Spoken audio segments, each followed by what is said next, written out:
எல்லாருக்கும் வணக்கங்க. பிரம்மமுகூர்த்தத்துடைய 41வது நாளுங்க. எப்பவும் போல் 3 மணிலேருந்து என்னோடய டே வந்து ஸ்டார்ட் ஆயிடுச்சு. நிறைய பேர் கேட்குறது, எப்படி இவ்வளோ நேரமே எந்திரிக்கிறீங்க, எப்படி முடியுது அப்படிங்கிற மாதிரி கேட்குறீங்க. எந்த ஒரு விஷயத்து மேலே நம்ம அதிகமான ஈடுபாடும் ஒரு விருப்பமும் வச்சுருக்கிறோமோ, அந்த விஷயத்த செய்யறதுக்கு அப்படிங்கிற போது அதுக்கான எனர்ஜி டபுள் மடங்காக இருக்கும்.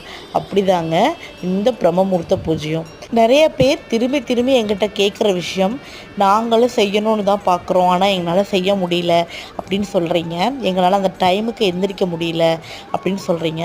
முதல்ல உங்களை நீங்கள் நம்புங்க. கண்டிப்பாக நம்மளால் முடியும், செய்ய முடியும்னு சொல்லிட்டு ஒரு நம்பிக்கையை உங்கள் மேலே வச்சு நீங்கள் இந்த பூஜையை பண்ணுங்கள். கண்டிப்பாக உங்களாலையும் இந்த பூஜை வந்து பண்ண முடியுங்க. நன்றே செய் அதுவும் இன்றே செய் அப்படிங்கிற மாதிரி முடியுமா முடியாதான்னு யோசிக்கிறத விட முடிஞ்ச அளவுக்கு செஞ்சு பார்க்குறதுங்கிறது ஒரு சிறந்த